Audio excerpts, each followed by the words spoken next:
19वीं सदी की इस मर्दानी रानी में जीवन की बड़ी से बड़ी चुनौतियों का सामना करने का जज्बा और हौसला छोटी सी उम्र में भी कूट कूट कर भरा था।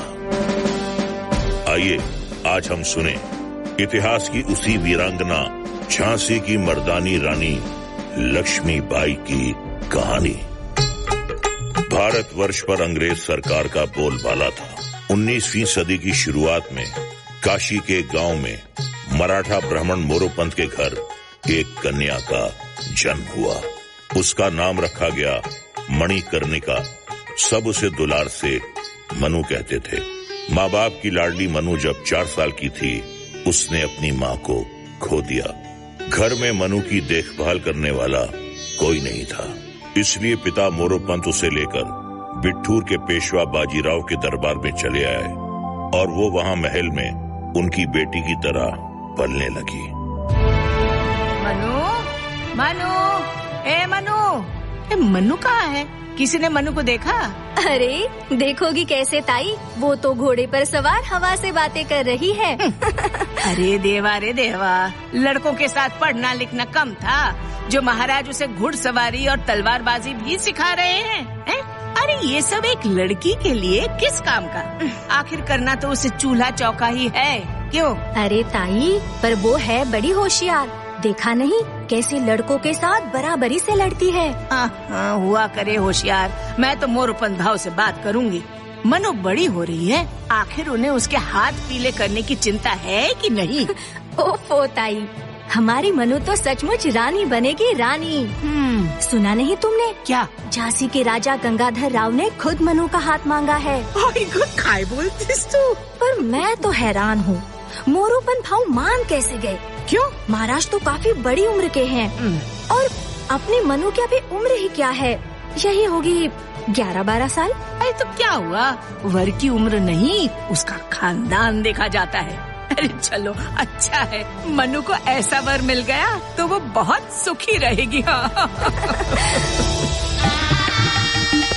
कुछ ही दिनों में मनु का विवाह झांसी के महाराजा गंगाधर राव से हो गया और मोरोपंत की मनु अब झांसी की रानी लक्ष्मीबाई के नाम से जानी जाने लगी। समय बीता, फिर महल से एक खुशखबरी आई।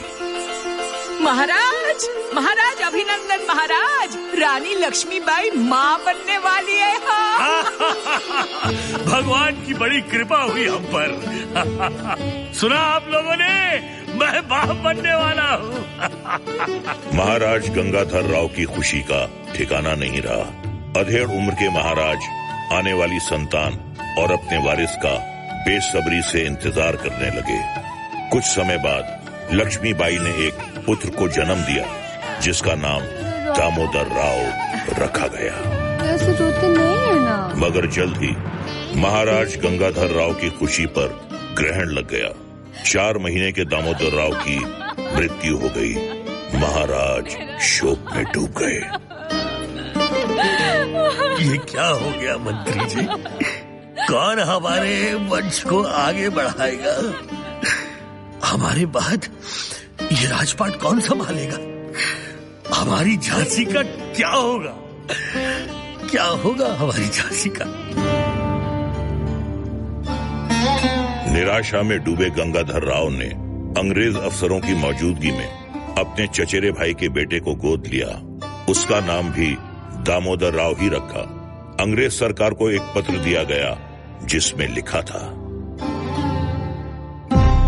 हम झांसी के महाराज गंगाधर राव घोषणा करते हैं कि हमारा दत्तक पुत्र दामोदर राव हमारा उत्तराधिकारी होने के नाते पूरे सम्मान का अधिकारी होगा और झांसी का प्रशासन आजीवन हमारी पत्नी रानी लक्ष्मीबाई के हाथों में रहेगा।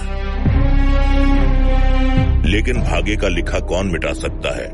तभी एक अनहोनी घटना ने सबके भाग्य की दिशा ही मोड़ दी। बदकिस्मती से उसके अगले ही दिन महाराजा गंगाधर राव चल बसे। रानी लक्ष्मीबाई पर मानो बिजली गिर पड़ी। उन्होंने बड़ी मुश्किल और हिम्मत से खुद को संभाला।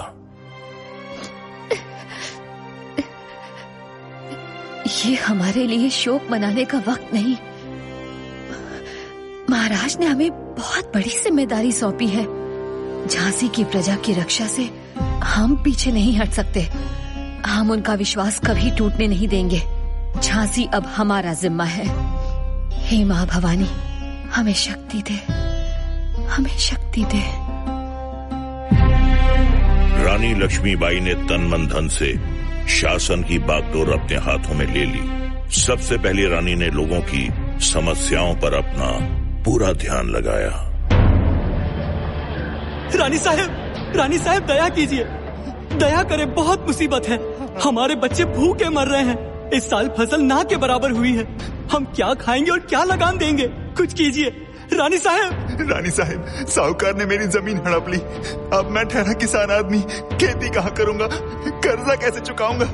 मदद कीजिए रानी सरकार। जमींदार हम गरीबों को कुएं से पानी भरने नहीं देता। हमारे बच्चे मवेशी सब प्यास से बिलख रहे हैं। कुछ करे रानी साहब। मदद कीजिए रानी सरकार, मदद कीजिए। शांत हो जाइए। हम आपकी परेशानियाँ समझते हैं। हम जरूर इसका हल ढूंढेंगे। मंत्री जी, पिछले साल भयंकर सूखा पड़ा था। पिछला लगान माफ कर दिया जाए और गेहूं पर कोई कर ना लगाया जाए और उस साहूकार को फौरन हमारे सामने पेश किया जाए जिन्होंने इन्हें इतना सताया है। रानी साहब की जय। रानी लक्ष्मीबाई जिंदाबाद। रानी लक्ष्मीबाई ने अपना जीवन अपनी प्रजा की देखभाल के लिए अर्पित कर दिया। उधर अंग्रेज सरकार के गवर्नर जनरल लॉर्ड डलहौजी ने एक ऐलान किया। Governor General Lord Dalhousie rejects Damodar Rao's claim. हम गवर्नर जनरल लॉर्ड डलहौजी महाराजा गंगाधर राव के दत्तक पुत्र दामोदर राव को झांसी का वारिस मानने से इनकार करते हैं। झांसी अब अंग्रेज सरकार की रियासतों में शामिल कर ली जाएगी। इस खबर के आते ही झांसी में मातम छा गया, मगर जनता रानी के साथ थी। उनके पूरे समर्थन ने रानी का हौसला बढ़ा दिया।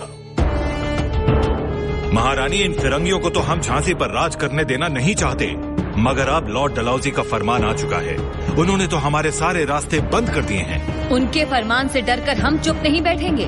हम लंदन में अंग्रेज के हुक्मरानों से अपील करेंगे। उन्हें हमारे बेटे दामोदर राव को झांसी का उत्तराधिकारी मानना ही होगा। झांसी हमारी है और हमेशा रहेगी। हम अपनी झांसी कभी नहीं देंगे। मगर अंग्रेज सरकार ने रानी की अपील ठुकरा दी। उन्हें 60,000 रुपयों की पेंशन देकर महल और किला छोड़ने का हुक्म दिया, जिसे मानने से रानी ने इनकार कर दिया। उधर देश की दूसरी रियासतों से भी बगावत की खबरें आ रही थीं। अंग्रेजों की लोकप्रियता लगातार घट रही थी। अरे सुना तुमने? अभी खबर मिली है, अंग्रेजों ने धोखे से सातारा पे कब्जा कर लिया है। अरे भाऊ, सब घटिया इंग्लिस्तानी कपड़े पहनने लगेंगे तो हमारा हाथ कर का कामकाज तो ठप हो जाएगा। कितने लोग बेरोजगार हो जाएंगे। पता है, ये भी सुना है, अंग्रेजों के सारे नए कारतूस गाय की चर्बी से चिकनाए जाते हैं। पापी हैं सारे। हाँ, हद हो गई। हर तरफ से लोगों के सब्र का बांध टूटने की खबरें आने लगीं और फिर मई 1857 में मेरठ छावनी के कुछ सैनिकों ने खुलकर विद्रोह शुरू कर दिया। उन्होंने अपने ही अफसरों पर गोलियां चलाईं और अपने साथी कैदियों को आजाद कर दिया। तभी दिल्ली से एक बुरी खबर आई। सुना है, अंग्रेजों ने दिल्ली पर कब्जा कर लिया है। तो बादशाह बहादुर शाह जफर का क्या हुआ? कमबख्त अंग्रेजों ने उनके बेटों को गोलियों से उड़ा दिया। क्या कह रहे हो? और उन्हें नजरबंद कर लिया है। अरे भाई, कानपुर में नाना साहिब की सेना भी हार गई। कानपुर फिर से छिन गया। अब क्या होगा? देश में हो रहे अत्याचारों ने क्रांतिकारी सैनिकों में बदले की आग और भड़का दी। उन्होंने अंग्रेज सरकार को खदेड़कर दिल्ली में बहादुर शाह जफर को फिर से सिंहासन पर बिठा दिया और फिर लखनऊ, कानपुर और सीतापुर में सिक्का जमाने के बाद क्रांतिकारी दल झांसी की तरफ बढ़ने लगे। बौखलाए हुए अंग्रेज झांसी की निष्कासित रानी लक्ष्मीबाई के पास पहुंचे।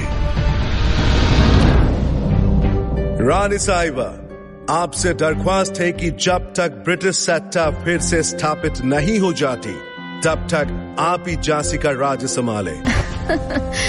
सच में आपका जवाब नहीं। पहले तो हमारे बेटे दामोदर राव को झांसी का उत्तराधिकारी नहीं माना, हमारी झांसी हड़पने की अच्छी तरकीब निकाली, और अब हमसे आशा करते हैं कि हम आपकी मदद करेंगे।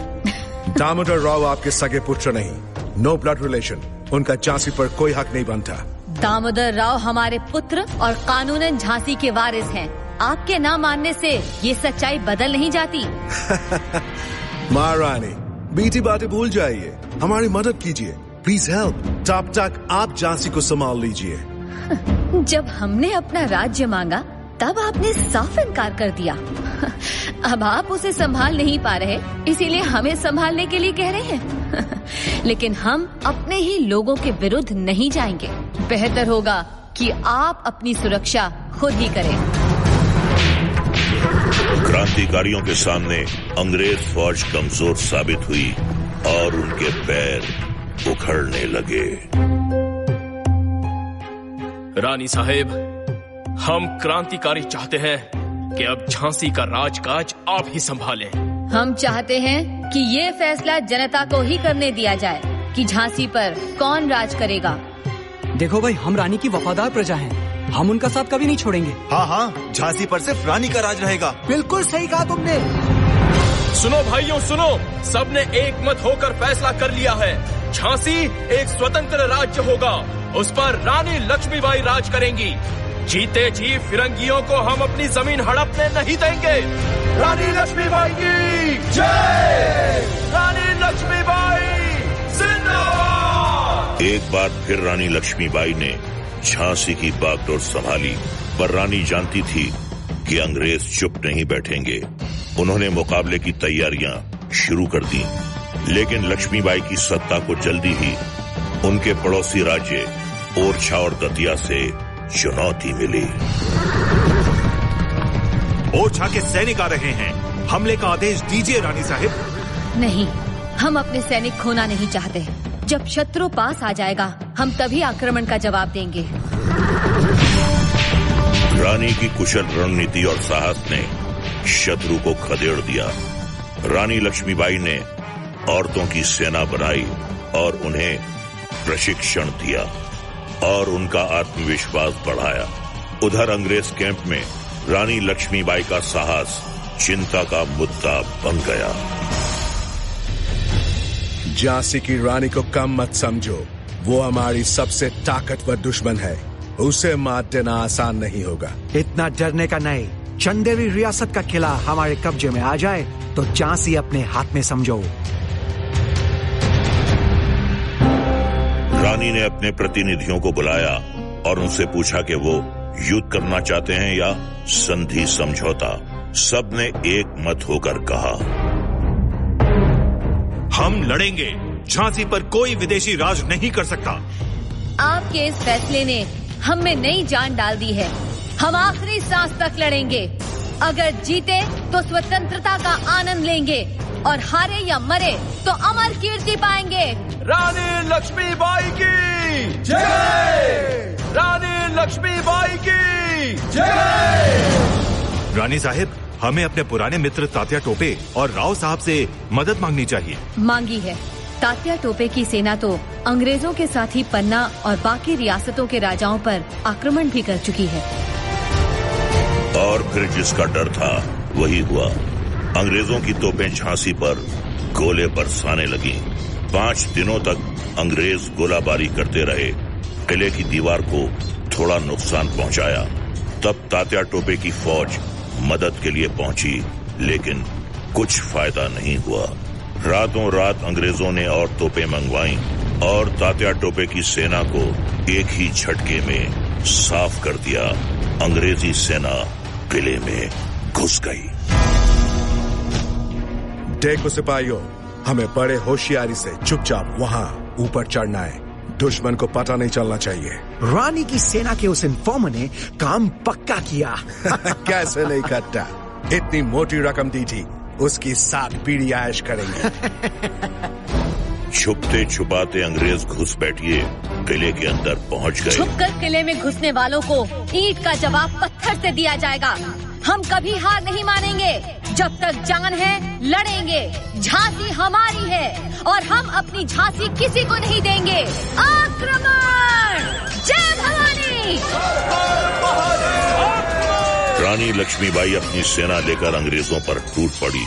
रानी के इस भयंकर जवाबी हमले से अंग्रेजों को मैदान छोड़कर भागना पड़ा, मगर कुछ ही देर बाद उन्होंने दोबारा हमला किया।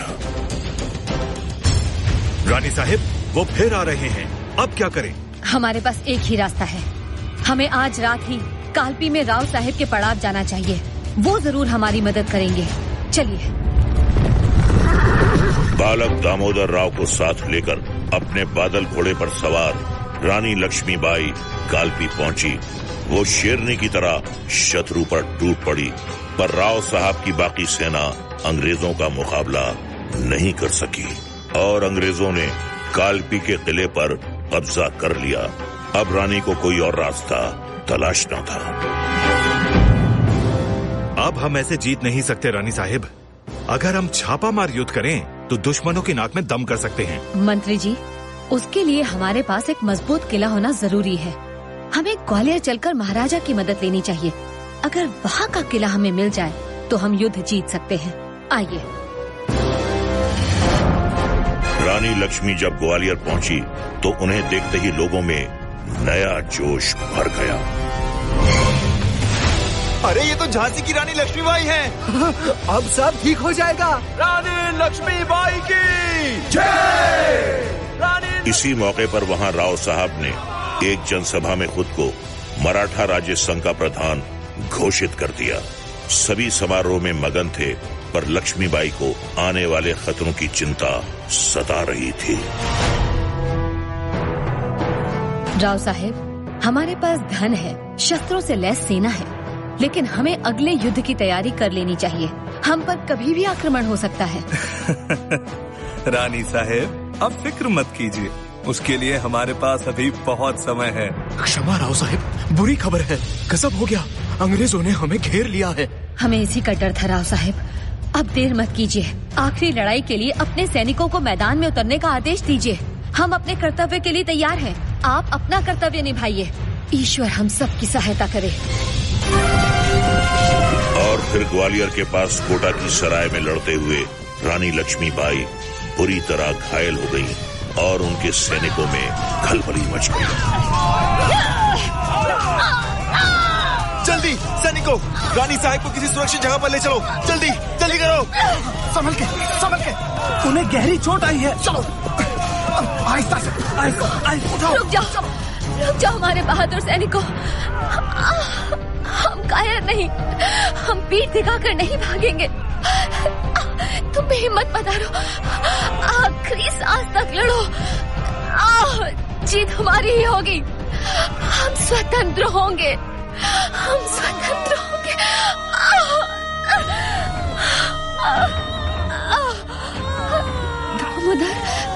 दामोदर, अरे हमारे बेटे का ख्याल रखना।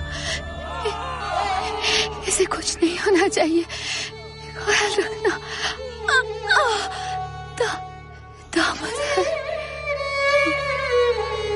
आंखों में ममता का सागर था, मगर अपने खून का हर कतरा बहाकर झांसी की रानी लक्ष्मीबाई ने युद्ध भूमि में वीरता से लड़ते हुए प्राण त्याग दिए और भारतीय स्वतंत्रता संग्राम की इस वीरांगना को वीर गति मिली। रानी लक्ष्मीबाई की समाधि ग्वालियर के फूलबाग में बना दी गई। रानी तो एक छोटे से राज्य झांसी की थीं, पर उनकी आंखों में पूरे स्वतंत्र राष्ट्र का सपना था। पीठ पर अपने बेटे को बांधे, हाथ में तलवार, घोड़े पर सवार एक छवि भारतीयों के दिलों में हमेशा के लिए बस गई। सुभद्रा कुमारी चौहान की इन पंक्तियों से उनको हमारी श्रद्धांजलि। रानी गई सिधार, चिताब उसकी दिव्य सवारी थी। मिला तेज से तेज, तेज की वो सच्ची अधिकारी थी। हमको जीवित करने आई बंद स्वतंत्रता नारी थी। दिखा गई पथ, सिखा गई हमको जो सीख सिखानी थी, खूब लड़ी मर्दानी वो तो झांसी वाली रानी थी।